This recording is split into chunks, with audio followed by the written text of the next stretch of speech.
Hey there, toy collector friends and Battlestar Galactica fans alike. Welcome back to the channel. I'm the time-traveling toy collector, and I'm delighted today to be able to say that I have finally got into my collection the classic Battlestar Galactica ship from the Hero Collector and Eaglemoss Starships collection of Battlestar Galactica ships. This has been one of my holy grail ships for a very long time.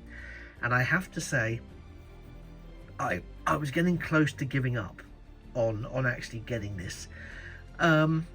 It's huge, so I will do a sort of an in hand in a second.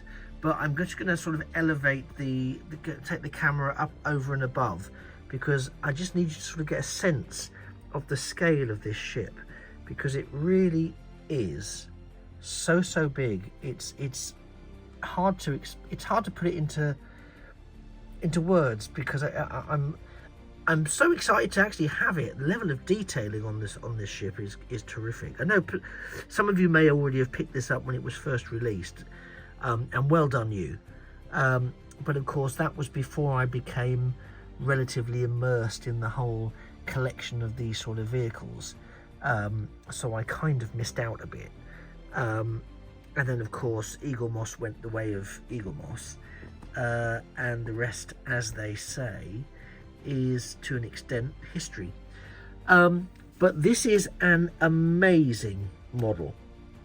I managed to get it through, what are they called? Master Replicas, who are doing a lot of the Star Trek stuff. I'm trying to get it to sit, but I'm not sure whether I'm getting it to sit correctly or not on its plinth, because obviously, sorry, yes, I was just trying to orientate myself with it, because it's such a large ship. I'm just trying to turn it around for you to get different angles within the review station, and I'm so very mindful of just how tricky that is to do, because it is such a large ship, and if I zoom out you start to lose some of the detailing. I actually feel like I'm working with almost like a studio model ship. You can't really see because where the shadows fall in there, but I'm going to take it in hand in a second. But yes, so Master Replicas were able to sell this line along with other Eaglemoss and Hero Collector lines, such as the Star Trek starships, which is, you know, not news to anybody now. But I was so pleased when I was able to get this in hand. It is something I've been after for such a long time. So I'm not going to hang about any longer. I'm going to just get this up off its cradle, which is very securely held in there. Let's see if I can do that without causing any kind of calamity. There we go. Let's push that back. And then we can take a much more detailed overhead shot of the Battlestar Galactica as it appeared in the classic 1970s movies and TV series. There we have the Galactica written there on that non-nacelle. They're actually the launching pods for the Vipers, but they do have a sort of nacelle-esque quality to them. But look at the level of surface detailing there. I mean, that's amazing. It's really a beautiful ship. You can see all the nooks and crannies of the ship there. Beautifully pulled out in the molded detailing. There is not a space left untapped on this model for detail. You can see the various ports along the top there, the various elements on that non-nacelle, as I've mentioned before. The main hull surface detailing is absolutely superior. And then we come to the engine section, the engine block almost, if you like. You can see all those pipes and tubes there feeding into that engineering section. And I will come around this way so you can get a look at that. And there you can see the engineering thrust section, a bit more detailing around there. And what's nice is it's not just a top and tailed mold. The underside of the mold, as you'll see in a second, does not replicate the top. It is a different mold, so there you can see the underside very clearly. It's pulled out in some wonderful detailing, some very wonderful detailing. Now again, Some of these have turned up on online auction sites and other online retailers for frankly quite insultingly high prices, which I have not paid. I came very close once because I really wanted to get hold of this ship. So yeah, I came really close once to doing that, but I never did, and I'm really glad, because I must admit, you know, I know it's a business and I know they've got to make money, and they've probably paid quite a lot out to retrieve all of this stock that Eaglemoss had trapped in storage containers, etc. But this was not vastly dissimilar in its price to what I would have paid from Hero Collector had I been in a position to buy it directly from them themselves. I do think this is it's almost frighteningly too snug, but I might be doing it not quite. There we go. Yeah, I think I was doing it not completely correctly, which is, you know, par for the course for me, to be perfectly honest. But yes, here is the ship that leads that ragtag fleet in search of the fabled planet Earth, and my goodness me, it is beautiful. All of the detailing around this ship, there is, as I said earlier on, there is nothing here that's wasted. There's not an element of space that is wasted and not completely covered in some degree of surface level detailing. It's beautiful, and they haven't gone all out with paint applications, which I'm grateful for, but there is some detailing you see around the front of the pod there.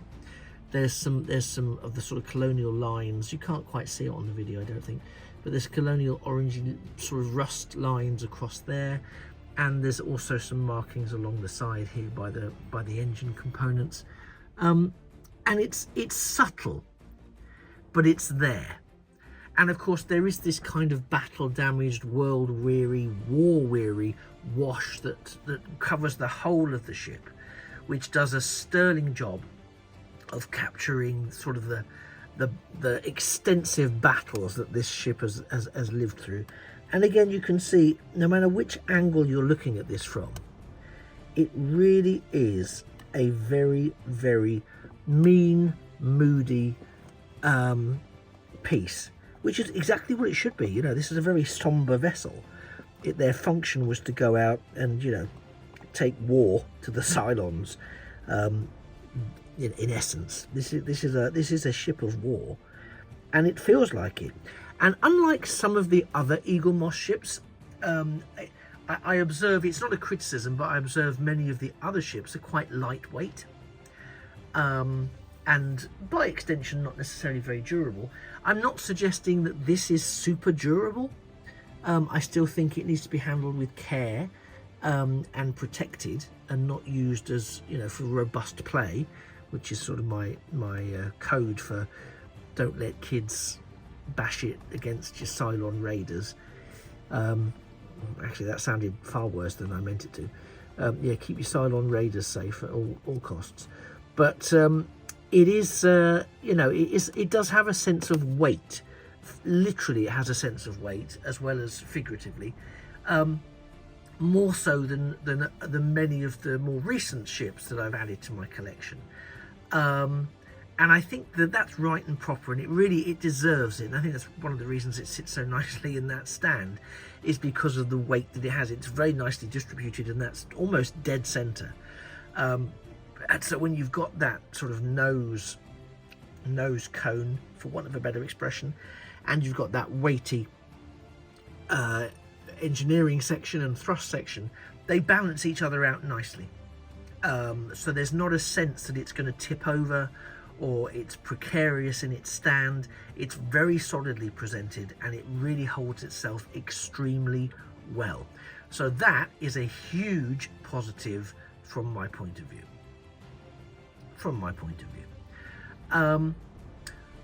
Does the Battlestar Galactica Classic Edition deserve a slot on your shelf?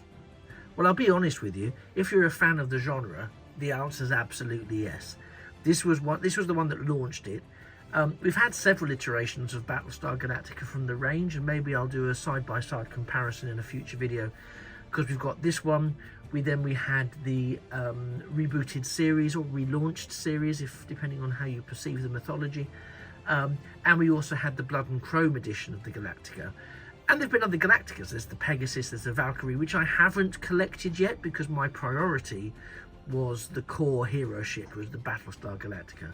And indeed I might, some of the other ships that are synonymous with the range. And now I've got these, I might be tempted to pick up a couple of other Battlestars for as long as they're available. But that's the thing. If you are keen to add these to your collection, if now you've seen this, you've gone, actually, I really want this, then I would look at Master Replicas. I'm not an affiliate in any way, shape or form. That's just where I've got mine from, and I know that they are routinely putting stuff up for sale from their acquisition of stock. But it's limited, because without Eaglemoss and Hero Collector to produce more, and without the license necessarily being continued with anybody, without it being a limited edition, they kind of now are de facto limited editions. So that's something to maybe think about as well. And also, it is a good place to go. So as I mentioned already, you're not paying scalper prices across online stores or online auction sites. You're getting it for as close to original retail as you feasibly can do through a legitimate and reliable source, complete with effective customer service. So I'll just leave that there. Is it 100% screen accurate? Probably not 100% screen accurate, but you know what? There's so much detailing on here. I really like it, and I think for a mass-produced, originally what was intended to be a mass-produced piece, I think it holds up really nicely. I think it's great alongside the other ships that I have in the collection. So for me, it's a win. Hopefully, if you haven't already picked it up and you weren't sure, this has given you a chance to have a closer look at it. You can then go, actually, yeah, it's close enough, or actually, no, it's not close enough. If either of those are the case, and this has helped you make a decision, please like the video. That would be great. And also, while you're there, click the subscribe button, because that really helps the channel. And I know it's a small click for you, but it really is a gigantic hand for me and the sustainability of the channel. So I'd be super appreciative. Do you have other Battlestar Galactica ships already in your collection? Was there anything they never got round to producing that you're gutted about, that you really wished that they had produced? And maybe if somebody does pick up the license in the void created by the absence of Eaglemoss and Hero Collector, what would you like to see them produce? What would you like to see coming out of that range of Battlestar Galactica ships that wasn't produced already? Because they did quite an extensive range, but I'm pretty sure there's possibly one or two things that didn't quite make it to the other side and to the production line that we might have missed out on. So if you've got any thoughts on that, let me know in the comments below. Otherwise, thank you so much for spending the last 15 or so minutes with me. You've been a wonderful audience. I've been the time-traveling toy collector, and I've been delighted to finally be able to say that this has been the Battlestar Galactica official ships collection classic Battlestar Galactica model from Hero Collector and Eaglemoss, as retailed via Master Replicas. And I very much look forward to seeing you in a future video. So, you know, I'm just going to sit here and stare at it for a little while. I'll try and take some photos so I can add them to the end of the video. But I can't impress upon you enough just how big this ship is. This is my pen, which I use for a lot of my pointy pokey stuff, and it comes halfway along the ship, if that, not even halfway along the ship. So there's a clue with just how big this thing is. Anyway, enough babble from me. You take care. I hopefully will see you in a future video, and it remains for me to say that a thing of beauty, which goodness me this really is, truly is a toy forever. Take care. Bye bye for now.